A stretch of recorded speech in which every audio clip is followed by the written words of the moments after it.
ચૂંટણી છે એટલે મારે નથી કેવું, પણ કેટલાક બની બેઠેલા આદિવાસી નેતાઓ છે ને, કેટલાક સંગઠનના ખાલી દેખાડાના દાંત દુખતા ચાવાના દાંત દુખતા. હું એમ કહું છું કેટલાક સાગબારામાં પણ હશે કે તમે આ આદિવાસીને ખોટા પ્રમાણપત્રોને કાઢવાનું કોઈ આંદોલન તો કરો. હું ચૈતર વસાવાને પૂછું તો વિધાનસભામાં કઈ રજૂઆત કરી છે? અમારી સરકારે તો કાયદો બને નિયમો બનાવ્યા, તો તમે આને બધા સંગઠિત એકલાથી નથી થવાનું, એકલા ભાજપથી નથી થવાનું, પણ ટોટલી આદિવાસી સંગઠનને એક મંચ પર આવવું પડશે. ગુજરાતમાં આદિવાસી સંગઠનને કોણે તોડી પાડ્યું? ભારતીય ટ્રાઇબલ પાર્ટી આદિવાસીના હક માટે લડતું હતું, એને ચૈતરભાઈ વસાવા જેવા ગદ્દાર લોકો એને તોડી પાડી ધારાસભ્ય બનાવના. ચૈતર વસાવા તો મોહરું છે. ભારતીય ટ્રાઇબલ પાર્ટી તોડવાનું કામ કર્યું હોય આમ આદમી પાર્ટીના લોકોએ દિલ્હીથી અહીંયા આવીને. આ સમજી લેજો ભાઈ, આવા લોકોને ઓળખી લેજો. ચૈતર તો મોહરું છે, આદિવાસીનો વિરોધી છે. Kejriwal and company. હું કહું રાજ્યસભામાં બધા મોકલ્યા છે, કોને મોકલ્યા છે? કોઈ દલિતને મોકલ્યો છે? કોઈ આદિવાસીને મોકલ્યો છે? ભાઈ ગોપાલ ઇટાલિયા સુરતનો, ઈસુદાન ગઢવી પ્રદેશ પ્રમુખ. ઈસુદાન ગઢવીને એમ કહું, અમારા ભારતીય જનતા પાર્ટીનો પ્રદેશ પ્રમુખ સી.આર. પાટીલ સાહેબ નવસારીથી ચૂંટણી લડે છે. સી.આર. પાટીલ નવસારી, ઈસુદાન ગઢવી ત્યાંથી લડવું જોઈએ કે ના લડવું જોઈએ? ઈસુદાન ગઢવી કેમ ચૂંટણી નથી લડતો? ગોપાલ ઇટાલિયો આ સુરત થી અહીંયા આવે છે દોડી દોડીને. તું સુરતમાં લડને તાકાત હોય તો. પણ આ તો આદિવાસીને ભાગલા પાડવા આવ્યા છે. આદિવાસીઓમાં ભાગલા, સમજી લેજો, આદિવાસીઓમાં ભાગલા પાડવા આવ્યા છે. તમે જો આમ આદમી પાર્ટીએ છોટુભાઈના કેમ્પસમાં તે સંમેલન કર્યું, થોડો કેટલાક લોકોને હાથમાં લીધા અને પછી ચૈતર જેવા ગદ્દારને ધારાસભ્ય બનાવવાનું સપનું આપ્યું ને એ બની ગયો. હજુ આદિવાસીને તોડવાનું કામ કર્યું છે, સાવધાન રહેજો. જીતવાનો તો છે જ નથી, પણ એકે એક બૂથ પર એને સન્માનજનક મત પણ ના મળવા જોઈએ. એ કામ આપણે કરવાનું છે. નહીં તો થોડા ઘણા મત મળશે ને તો કોલર ઊંચો રાખીને પડશે. ભરૂચ લોકસભામાં આટલા મત લીધા, એ પણ ના થવું જોઈએ. એ પણ ના થવું. કોંગ્રેસના મિત્રોને કહું છું, જેમ બીટીપી ને તોડી નાખી ને એ રીતના કોંગ્રેસને ખતમ કરી નાખશે આમ આદમી પાર્ટી વાળા. આમ આદમી પાર્ટીને તમે ઓળખતા નથી. વિદેશીની તાકાત, વિદેશી ફંડથી ચૂંટણી લડવા અને દેશના માટે ખતરનાક લોકો છે આ લોકો. ચૂંટણી છે, ચૂંટણી પૂર્યા પછી હું સભા કહીશ, ચૂંટાયા પછી આવા લોકોને કાઢવા પડે. ગુજરાતમાં ના પેસો દેવાય. આદિવાસી સમાજ, હું એમ કહું ચાલો કોંગ્રેસ ભલે અમે લડતા હતા, પણ આ રીતના નથી ચૂંટણી લડી. કેટલા ખોટા, કેટલું જૂઠાણું, કેટલા આક્ષેપ મારા પર, કેટલા આક્ષેપ મહેશભાઈ પર, કેટલા આક્ષેપ નરેન્દ્રભાઈ મોદી, કેટલા આક્ષેપ. આ કેટલું ખોટું જૂઠાણું ચલાવે. આદિવાસીના રિઝર્વેશન સમાપ્ત કરી દીધું ભારતીય. કેટલું એડિટ કરીને કેવું મોબાઈલમાં કેવું બધું ચલાવે. આટલું જૂઠાણું ના હોય ભાઈ. હું તો કહું કોઈ બી સરકાર હશે, કોઈ બી સરકાર, આદિવાસીના રિઝર્વેશન કોઈનામાં તાકાત નથી કે કોઈ કાઢી શકે. કોઈ તાકાત નથી ભાઈ. આજે તમને કહું, આજે આપણને જે બંધારણીય અધિકાર મળેલું છે કોઈ ફેરફાર નહીં કરી શકે ભાઈ. તો એકબીજાને લડાવશે, મારામારી કરાવશે. આ સ્થિતિનું નિર્માણ કરે છે આમ આદમી પાર્ટી વાળા. એટલે એમનાથી સાવધાન રહેજો. અને વધારે કરીને કોંગ્રેસ વાળા તો વધારે સાવધાન રહેજો ભાઈ.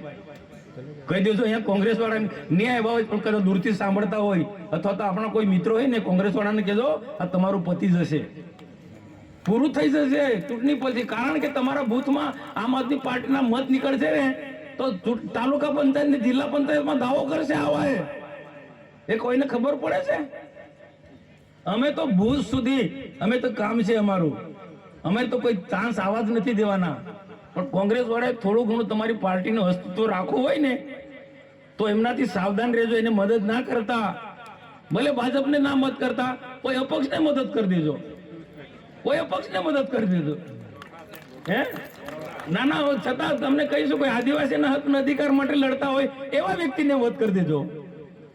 આદિવાસીના હક અધિકાર માટે લડતા હોય ને એને મદદ કરજો. પણ આમ આદમી પાર્ટીના ચૈતર વસાવાને મદદ ના કરતા. હું બહુ સમજી વિચારીને કહું છું. આવી સભા ચાલે છે, અહીંયાથી જ મરી જવાનું, અહીંયાથી પતી જવાનું છે, ડેડિયાપાડામાંથી પૂરું થઈ જવાનું છે. અમારી ટીમ જેમ કામે લાગી ને, જોયે ને મોતીભાઈ નું ભાષણ, મહેશભાઈ નું ભાષણ, હજુ તમારા શંકરભાઈ ને ક્યાં તમે સાંભળે છે? તો આ બધા અમારા સૈનિકો છે. આ બધા ઊભી પૂછડી નાહવાના છે ચૂંટણી પૂરી થશે ત્યારે. કોઈ ઇટાલે ફિટાલે દેખાવાનો નથી અહીંયા. આ તો ચૂંટણી છે. હમણાં થોડાક દિવસમાં તમે જોજો કેજરીવાલના ધર્મપત્ની પ્રચારમાં આવવાના છે. કેમ ભાઈ તમને એટલો બધો પ્રેમ છે? અરે એ કેજરીવાલ દારૂ કૌભાંડમાં, ત્યાં શું છે, મહારાષ્ટ્રની જેમ દિલ્હીમાં છૂટછાટ છે. એટલે પેલા મોટા ઠેકેદારો હોય ને એમાં એમને કોઈ ટકાવારી લીધી હશે, કેટલાક લોકોને દબાવ્યા હશે, નહીં આપતા હોય. એટલે અહીંયા પેલા ચૈતર વસાવા નહીં, એના માણસો સાથે કોઈ કોન્ટ્રાક્ટરને દબાવે, કોઈ અધિકારીને દબાવે, આટલા પૈસા આપજો, આટલા પૈસા આપજો, અલગ અલગ એમાં. એ રીતના દારૂ કૌભાંડમાં કેજરીવાલે ધમકાયા મોટા ઠેકેદારોને. તો એ વાત કોંગ્રેસના અજય માકણ પાસે પહોંચી. અજય માકણે 1 વર્ષ પહેલા કૌભાંડ બહાર પાડ્યું અને સરકાર પાસે તપાસ માંગી. સરકારે તપાસ કરી, એમાં કૌભાંડમાં બહાર નીકળ્યું ને એમાં જેલમાં ગયો. એમાં ભાજપનો ક્યાં વાગ્યો? તમે ગુનો કર્યો.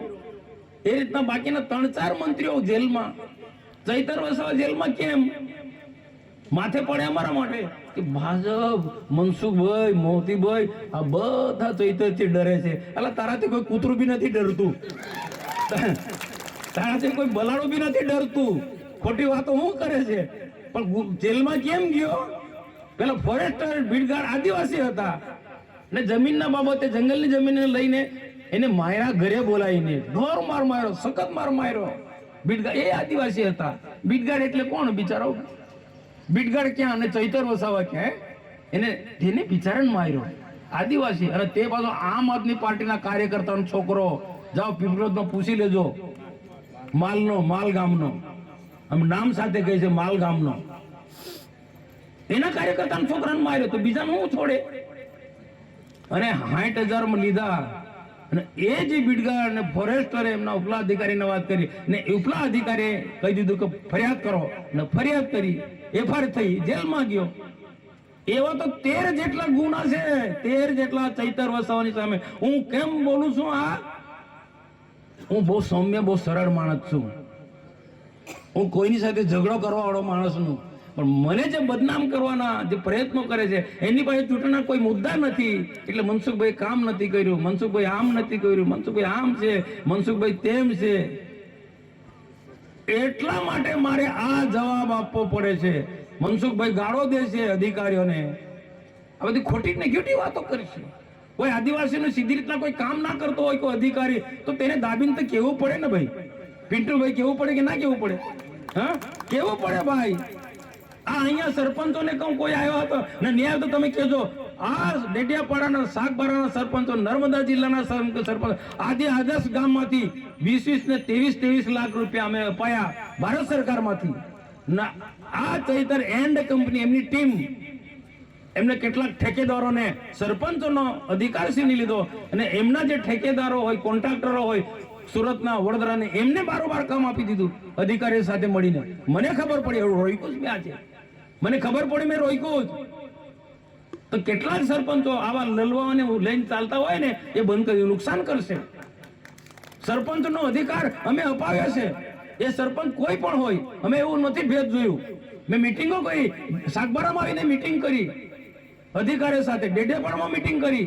અરે ત્યાં સુધી હમણાં થોડા દિવસ પહેલા એના ડેડિયાપાડાના એક આગેવાને એક અધિકારીને ફોન કર્યો, અમારે હોળી છે, આ હોળી જ ગઈ ને હમણાં, અમારે હોળી છે, તમારા કાર્યકર્તાને હોળી કરવા માટે આટલા પૈસા ના આપો.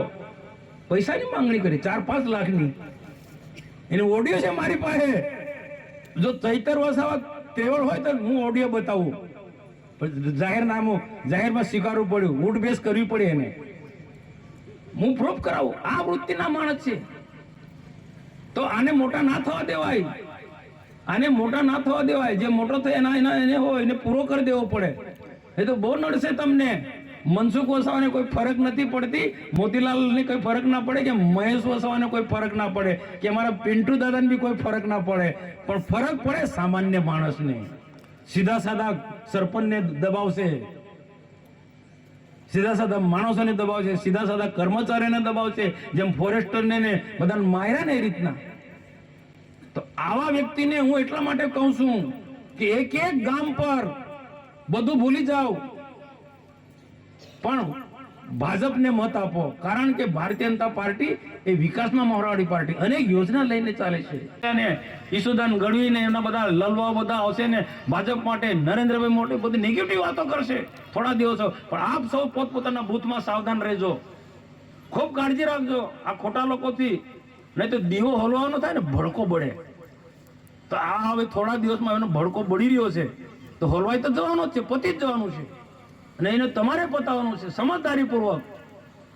સમજદારીપૂર્વક જે પણ તમારે વિકાસ કરવો હશે હું વિશ્વાસ સાથે કહું છું કે અમે કરીશું. એટલા માટે વિશ્વાસથી કહું છું કે ગુજરાતમાં ભાજપની સરકાર છે, કેન્દ્રમાં નરેન્દ્રભાઈ મોદી ફરી ત્રીજી વખત પ્રધાનમંત્રી બનાવવાના છે. એટલે આપણે નાના મોટા જે પણ કોઈ વિકાસને લગતા પ્રશ્નો છે, આદિવાસીના હક અને અધિકાર માટેની જે પણ બાબત હશે એ આવનારા દિવસમાં જોઈ લઈશું. પણ આ લોકસભામાં ભાજપને જીતાડો એ વાત સાથે મારી વાત પૂર્ણ કરું. સૌને નમસ્કાર. ભારત માતા કી જય. બેટા ઉભા છે યા માટે બધા મહેનત કરવું પડે. એક એક મત આપવા માટે કિંમતી છે. તુમાં એક મત મળી તો મેં જીતી બી જાય, એક મત નહીં મળે તો હાર ન પડે. આપ હાના પૈરા માટે મેં બનું, આપ બાહ્યા માટે મેં બનું, આપ જુવાનિયા માટે મેં બનું તો સરકારમાં હેરાન કરી તુમને બધાને ખબર છે. તો આ ચૂંટણી મન જંગી મતથી જીતાવજા. તુમા માટે મેં દિલ્હી જઈને પણ બોલના છે. આમાં ડેડિયાપાડા વાળી ભાષા ડોગરી વચ્ચે આવે અને અહીં ઘણે બધે આપો વાળી બધે પૂની જઈએ એટલે બનતા ના આમાં પણ તમે બધે હાલે આમાં સ્વાગત કર્યો. આમાં સાંભળીએ બધા ખૂબ ખૂબ આભાર માની જતા અમે બધા ખૂબ ખૂબ આભાર. સાહેબ બનગી બધા આભાર. गुजरात में भरूच और भावनगर जो आम आदमी पार्टी 2 सीट लड़ रही है यानी गठबंधन के साथ, पहले भी आए थे वहाँ से और पहले भी वादा करके गए थे कि जब भी बुलाएंगे गुजरात वाले हम हाजिर होंगे और हाजिर हो गए. और जिस तरह का रिस्पांस पंजाब में, कुरुक्षेत्र में, दिल्ली में और उस समय जब आपके कैमरों ने दिखाया भरूच का और भावनगर का कितना बड़े रोड शो और अपने आप लोगों का आना, ये इस बात का संकेत है कि लोग नई कहानी लिखने को तैयार हैं. बहुत हो गया.